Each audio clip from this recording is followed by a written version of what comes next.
Picture two people. One drives a blacked-out SUV, wears logos from head to toe, and posts every purchase like a trophy. The other drives a 12-year-old sedan, wears nothing branded, and you would never guess they have 8 figures quietly sitting in index funds and real estate. Here's the part nobody tells you. Most actual millionaires look like person number 2, not person number 1. The flex? Usually financed by debt, not wealth. That car is leased. That bag was put on 4 installments. That vacation is still being paid off 6 months later. In the next few minutes, I'm going to show you why the truly rich have quietly abandoned the flex completely, what they do with their money instead, and why the urge to look rich might be the single most expensive habit you will ever develop. Stay with me. After this, you will look at every luxury post completely differently. Section 1. The flex is a liability, not an asset. Let's start with an uncomfortable fact. Researchers who spent decades studying actual millionaires found something nobody expected. Most of them drive used cars, several years old, paid off in cash. Most of them live in the same modest house for 20 years, in an ordinary neighborhood. Most of them you would walk right past in a grocery store and never look twice. Meanwhile, the person leasing the luxury car and financing the designer bag, statistically, far more likely to be broke on paper, buried under payments nobody can see. Here's why. A visible flex is almost always a liability dressed up as a signal. That car payment is debt.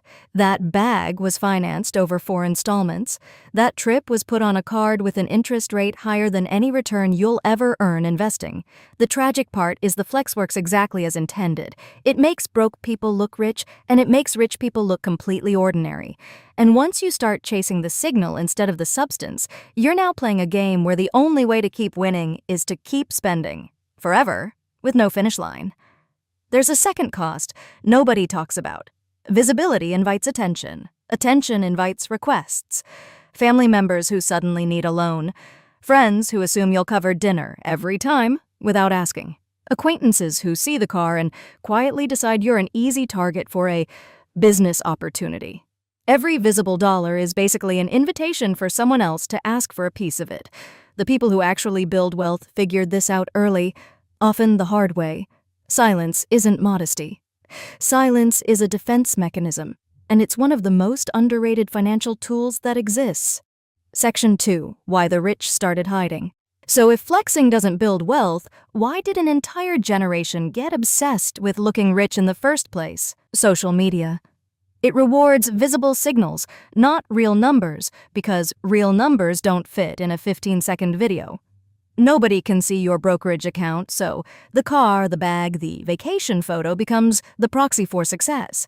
The problem is proxies can be faked, and on social media they get faked constantly and rewarded for it. Meanwhile, something quieter has been happening at the actual top. Ultra-wealthy families have been shifting hard toward what's now called stealth wealth. Unmarked clothing, understated homes, cars that don't scream anything at all to anyone passing by. This isn't just an aesthetic choice, it's strategic, and it's deliberate. Wealth that stays invisible is harder to target in a lawsuit, harder to flag for a scam, harder to use as leverage in a divorce or a business dispute down the line. It's also harder to compare. And comparison is arguably the single biggest driver of financial anxiety and financial ruin in ordinary people's lives. When nobody around you knows what you're actually worth, you stop making decisions based on keeping up, and you start making decisions based on math instead.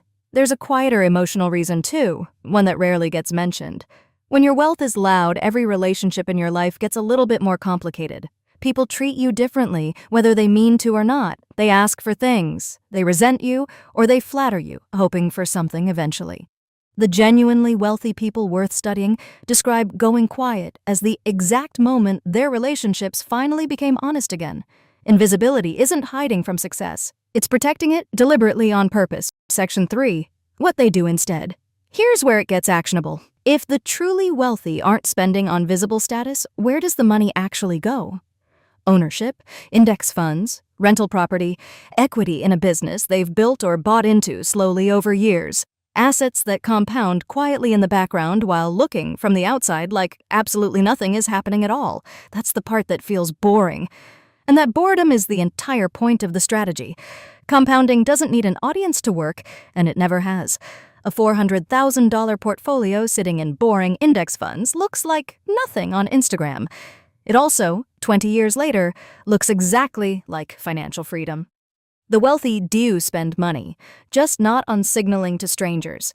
They spend on privacy, a quiet block of land, a house set back from the road, out of view. They spend on time, outsourcing tasks that buy back hours instead of buying status symbols. They spend on quality that isn't visible at all. Better health care, better education for their kids, better sleep at night. Notice what's missing from that entire list. Nothing designed to be seen. Nothing designed to be posted for an audience. The wealth-building version of flexing isn't a car in a driveway. It's a net worth statement nobody else will ever actually look at. And here's the shift that changes everything.